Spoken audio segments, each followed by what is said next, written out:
बोला मॅडम, कशाला बोलतात? नाही असं कुठे म्हणाला की फोन करायला नको होता, उलट तुमचा फोन मला आला खूप आनंद झाला. तशी मला गावाकडली खूप आठवण आली होती आणि तेवढ्यानेच तुमचा फोन आला, बरं वाटलं. काही कामानिमित्त मुंबईला आले होते, तुमची आठवण आली, म्हटलं तुमची भेट घेऊन जाऊ म्हणून फोन केला. थँक्यू. पण माझा नंबर कोणाकडून घेतलाय? बहिणीकडून घेतलाय का? कशी आहे माझी बहिणी? दादा सतत काळजी करतात. माझा जे कसा असेल, कुठल्या परिस्थितीत असेल, सतत काळजी लागून असते. पण काय हो, तुम्हाला तुमच्या दादाबहिणीची आठवण येत नाही? आठवण खरं तर वासरू तृप्त झाल्यानंतरही त्याला असं वाटते की काय त्याच्यापासून दूर जाऊ नये. आणि नेमकं माझंही तसंच होत आहे. प्रगती, माझ्या दादा बहिणीने माझ्यावर एवढं प्रेम केलंय, एवढं प्रेम केलं की या जगातील कुणीच कुणावर केलं नसेल. आणि त्यांची आठवण मला न होणे हे कदापि शक्य नाही. ते तर मला पहिल्याच वेळेस कळलं. पण सर नाही, मला अजय म्हटलेलं चालेल, म्हणजे आवडेल. नाही म्हणजे आता तुम्ही खानदार झालात, कायद्याची सुव्यवस्था सांभाळण्याची जबाबदारी तुमच्यावर आहे.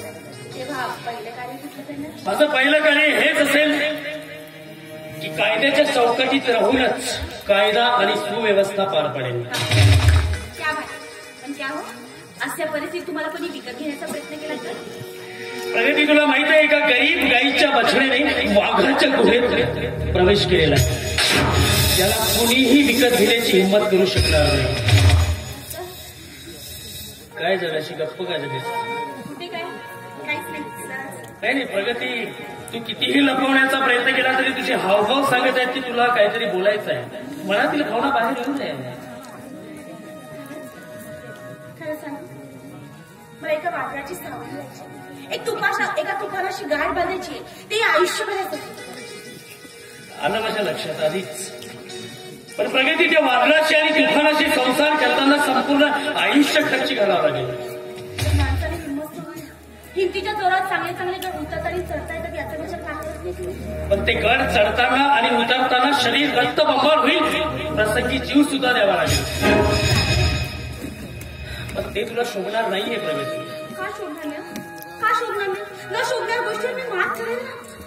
प्रगती, नाहक एका वादळाशी संसार करण्याच्या भानगडीत पडू नकोस. सुख उपभोगण्याऐवजी दुःखाच्या खालीत पडशील, तुझ्याच पडलेल्या उकिरड्याच्या खालीत पडशील. सुंदर खालीत सुद्धा मला माझ्या भविष्याचं वृक्ष लावायचं, तेव्हा सुंदर फुले बघायचे याचा विचार का करत नाही तुम्ही? प्रगती, तुळस कितीही उंच वाढली ना, तुळस कितीही उंच वाढली तरी ती ताडाच्या झाडाची बरोबरी करू शकत नाही.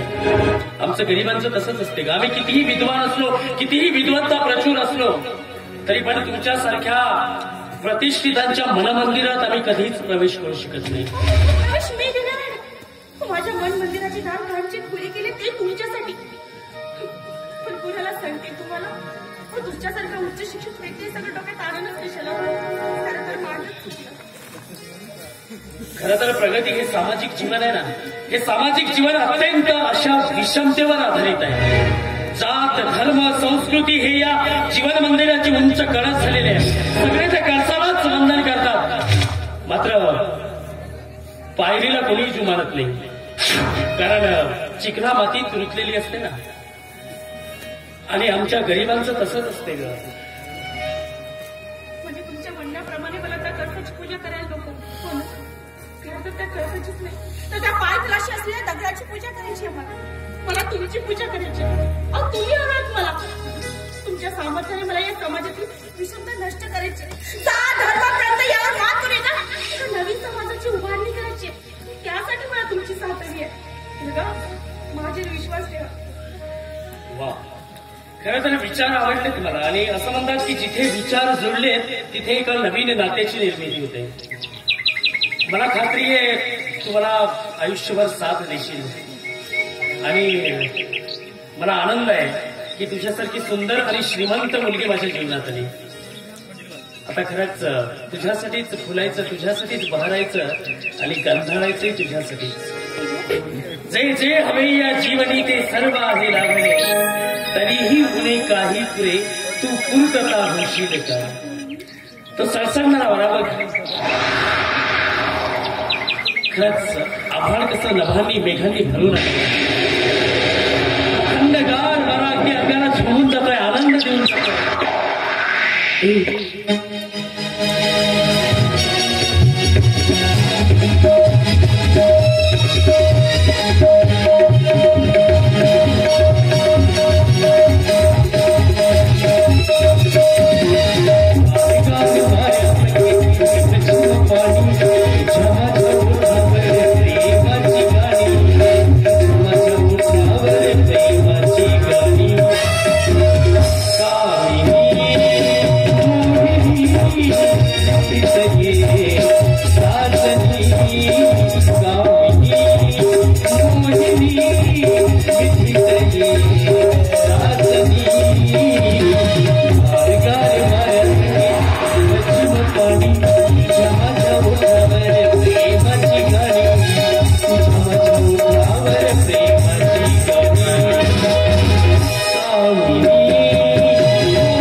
प्रेम करतोय आणि मी खूप खुश आहे ग. पण माझं जीवन एक संघर्ष आहे प्रगती, आणि तुला माझ्या जीवनात संघर्ष करावा लागेल. धन्यवाद. खरं तर असं म्हणतात कि जो सुख से जी रहा है उसे कभी दर्द नहीं पाना होगा, जो चल रहा है उसके पाँव में छाला होगा, बिना संघर्ष कोई चमक नहीं सकता यारो, जो जल रहा है उसी दिए से तो उजाला होगा. चला तर आजपासून आपण नवीन जीवनाला सुरुवात करूया. लेट्स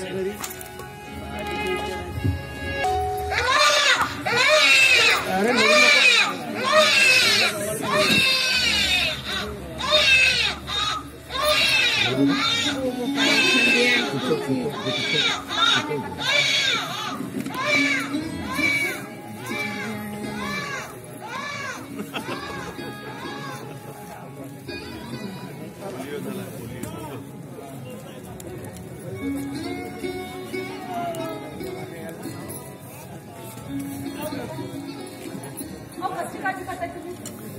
डॉक्टरच्या सल्ल्यानुसार तुम्हाला आरामाची गरज आहे, मग तरी तुम्ही काळजी करताय.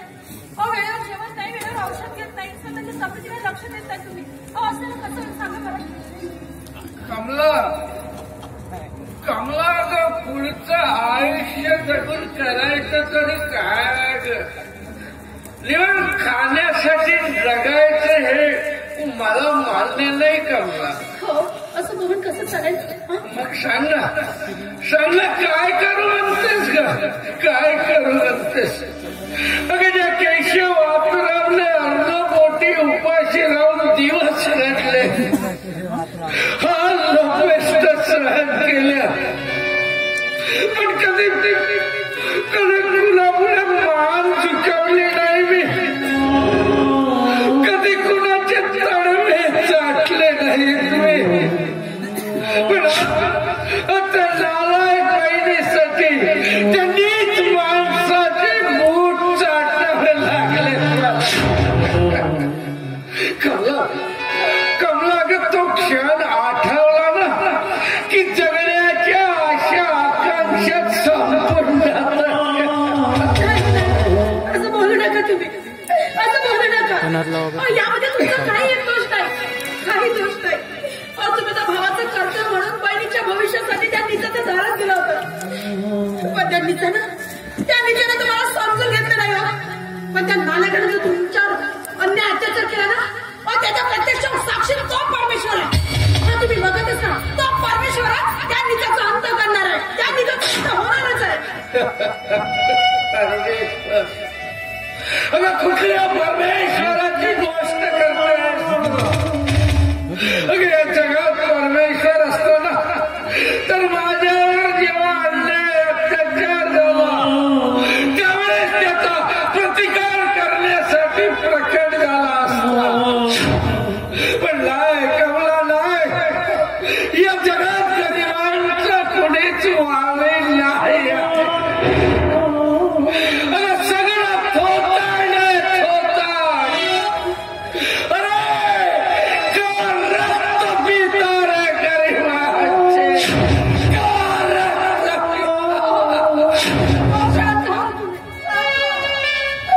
असं काय करता. माझा पुन्हा विश्वास आहे त्या परमेश्वरा. बघतच राहा, तो परमेश्वर त्या निचाचा अंत करणार आहे, त्या निचाचा अंत होणार आहे. फक्त ती वेळ आणि काळ येऊ द्या, आणि ती वेळ आणि काळ पाहण्यासाठी तुम्हाला जिवंत राहायचंय. आम्हाला तुमची गरज आहे, आम्हाला तुमची गरज आहे.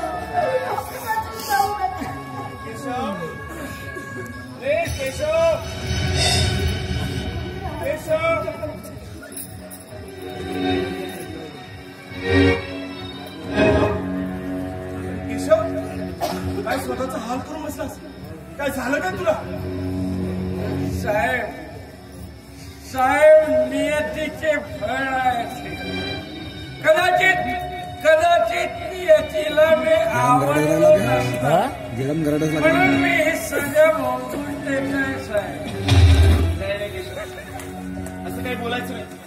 अरे नियती कोणासोबत अन्यायाचा खेळ करत नसते, ती न्यायाचाच खेळ करत असते.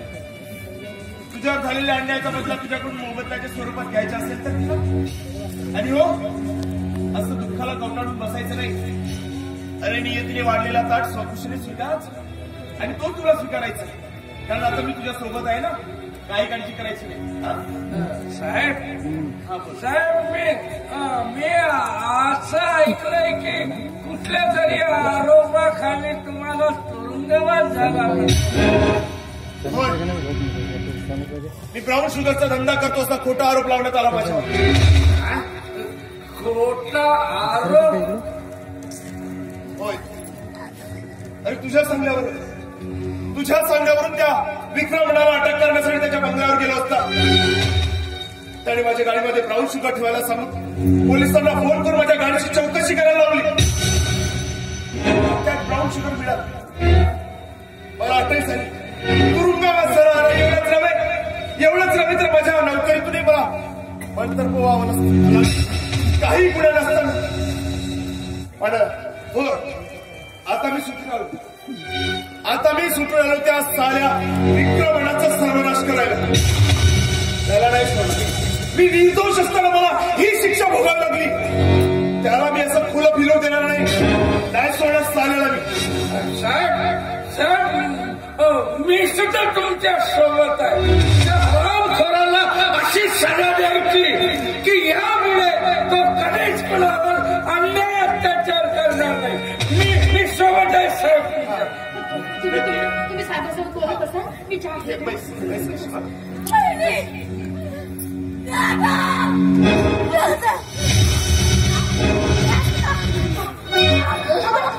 कुठे होतीस? अगं 5-6 महिन्यापासून आम्ही तुझा शोधाशोध करतो. तू होतीस कुठे? आणि तुझी अशी अवस्था कुठे केली? अगं अजय सारखा विचारतो फोन करतो. अगं कुठे होतीस? सांग ना, कुठे होतीस? विक्रमण्णा काय केलं विक्रमण्णाने मला कैद करून ठेवलं होतं. एवढंच नाही तर त्यांनी केले माझ्या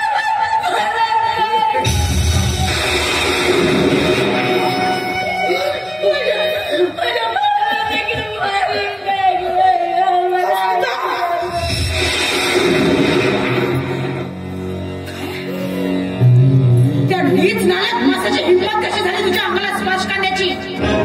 विक्रमण्णा, अरे खूप अन्याय झाला आमच्यावर. आम्हा गोरगरिबांवर खूप अत्याचार केलास तुला. पण आता आम्ही स्वस्त बसणार नाही बसायचं आता आम्हाला स्वस्त. स्मिता, तू उठ आणि चल पोलीस स्टेशनला माझ्यासोबत. चल मला पोलीस स्टेशनला चल. आता माझ्या जगण्याचं सामर्थ्य नाही. दादा, मला माफ करा.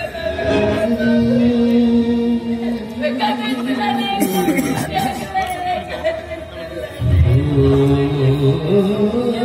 हमाऱ्या जगातल्या कुठल्याही बाबांना बहिणीचं वाटलं बाबा म्हणण्याचा कधी सल्ला देत नाही. आज मला कळलं दादा, आज मला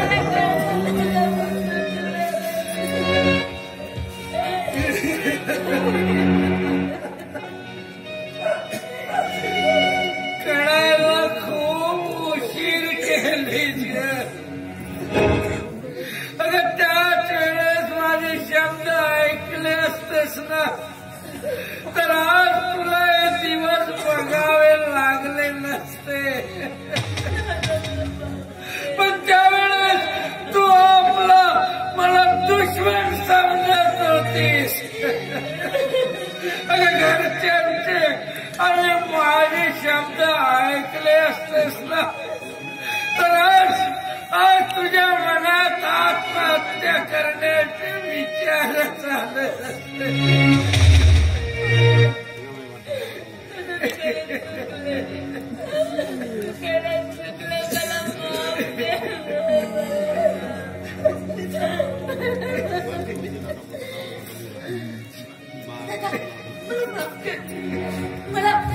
मला जगण्याचा काही अधिकार नाहीये. काय करायला निघालीस तू? काय करतेस तू? तुला काय वाटतं तुझ्या आत्महत्या केल्याने तुझ्यावर लागलेला कलंक पुसला जाईल? अगं नव्हे, तर हा समाज अनेक प्रकारचे नाना प्रकारचे तर्क वितर्क लावून तुला घाणेरडी करेल हे का विसरतेस तू? आणि तुझ्या आत्महत्या केल्याने तुझ्या कुटुंबाचं जगणं असंही होईल हे का विसरतेस? काय करू मी सांगा ना, काय करू? आमची मंत्र राहिलेला तरी हा समाज मला सुखाने नाही जगू द्यायचं.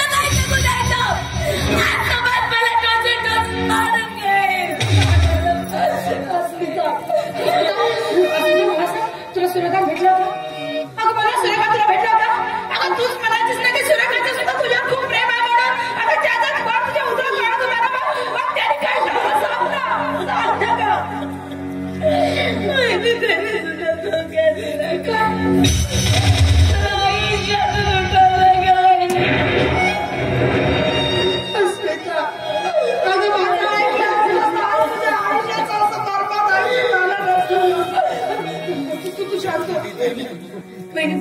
मला माफ करा. मला या समाजात जगण्याचा काही अधिकार नाहीये का? कुठल्या समाजाची गोष्ट करतेस? या समाजाची अगं ज्या समाजाने सीतेसारख्या परिस्थितीवर घाणेरडे आरोप लावायला मागे पुढे बघितलं नाही, या समाजाची गोष्ट करतेस. काय चूक होती त्या सीतेची? अगं कुठलीही चूक नसताना त्या सीतेला अग्नी परीक्षा द्यावी लागली कुणाच्या तरी ऐकण्यावरून. त्या परीक्षेत पास होऊन सुद्धा तिला वनवासात पाठवण्यात आलं. काय चूक होती का? कुठलाही दोष नसताना सीतेसारख्या पवित्र स्त्रीला इतक्या मोठ्या संकटांना सामोरे जावं लागलं. तसंच तुला सुद्धा सामोरे जायचंय. होय, तुला सुद्धा लढा द्यायचंय. तुला सिद्ध करून दाखवताय की त्या सूर्यकांतचं प्रेम तुझ्यावर होतं. त्याच्यासाठी तुला लढायचंय. नाही, मी कितीतरी प्रयत्न केले ना तरी मी त्यांच्या विरोधात नाही लढू शकत. आणि मी त्यांच्या विरोधात लढले तरी मी त्यांच्या विरोधात नाही जिंकू शकत. आणि एक दिवस असा येईल की हा समाज मला कधी स्वीकारणार नाही. त्यावेळेस मी तुझ्यासोबत लग्न करेन. होय, पण एका अटीवर. तू जर लढताना हरलीस तर मी माझी अट पूर्ण करेन.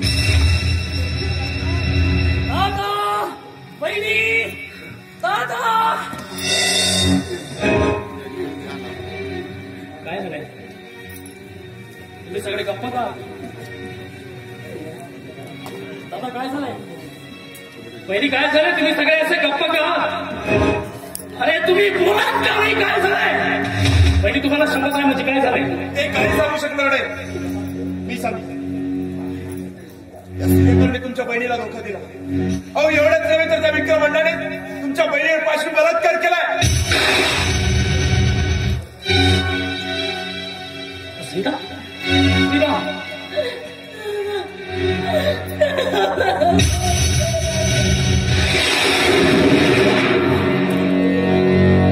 नाही विक्रमंडा, खूप झाला तुझा अन्याय आणि अत्याचार. आजपर्यंत तुझ्या अन्याय आणि अत्याचाराविरोधात कुणी आवाज उठवला नाही. आणि म्हणून तू गरिबांचं शोषण करत आलास, त्यांचं रक्त पित आलास, अन्याय अत्याचार करत आलास, आया बहिणींची इज्जत लुटलीस. पण आता नाही. हा अजय त्या तुझ्या जुलमी साम्राज्याला उद्ध्वस्त केल्याशिवाय राहणार नाही. कायद्याचं रक्षण करायला तू जर भक्षक झाला तर कायद्याचं उल्लंघन नाही होणार का? मग काय करायचं म्हणतेस तू? काय करायचं आम्ही? मुखाने तुझ्या भावाचा अन्याय त्याचा सहन करायचा? आणि हो, तुझ्या बोलण्यात मला असं संशय येत आहे की तू इथे आपल्या भावाची बाजू मांडायला आलीस. तू आपल्या भावाला वाचवण्यासाठी आलीस ना? तुमचं काहीतरी गैरसमज होतं. खरं तर तुम्हाला न्याय कसा मिळेल आणि माझ्या भावाला त्याची पापाची शिक्षा कशी देता येईल हे सगळं मनात म्हणूनच मी या घराशी नातं जोडायला आली. काय म्हणालीस तू? तुला माझ्या या घराशी नातं जोडायचंय? या घराशी नातं जोडायचं. ठीक आहे, थांब इथे.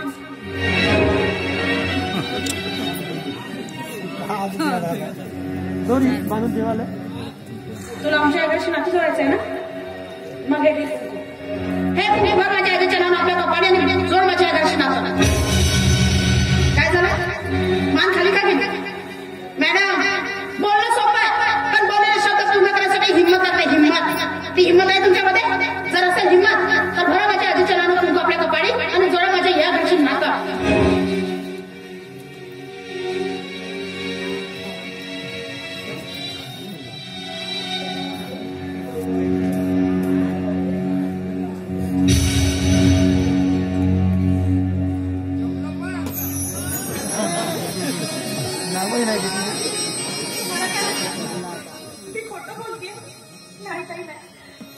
तो अन्यायाविरुद्ध लढणारीच लोक आवडतात आणि तो प्रकार मला अजयमध्ये दिसला.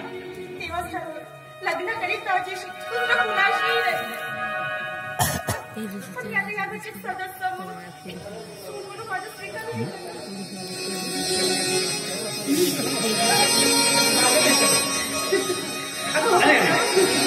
आज एकट्याने सोडीने पाया पडायच्या. आधी माझे नाही आधी तू चुपचाप बसा बिचारा. त्याचा रोलच नाही आहे त्याचा. तो विचार करत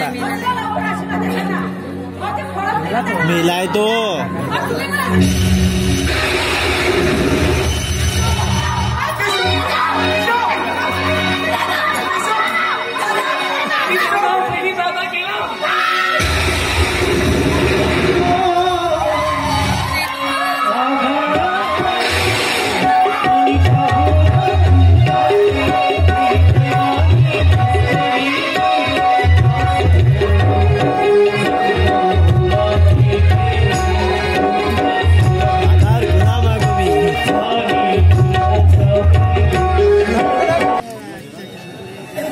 चमका भाई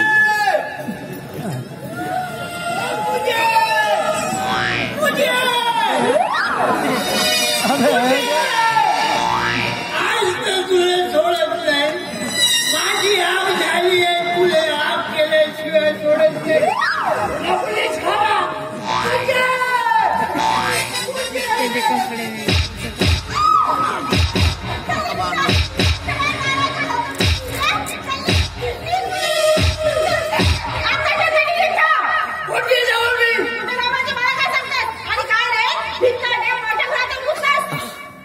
भिकारी तू जास्त नको करू. आज तुझं रमजाल्याशिवाय हात लावून बघ. तू कोण मला ओळखलीस नाही का? ओळखलीच नाही का माझे? तू काय माझ्या आजा लागून गेला चालू खायला. तू जास्तच करत आहे.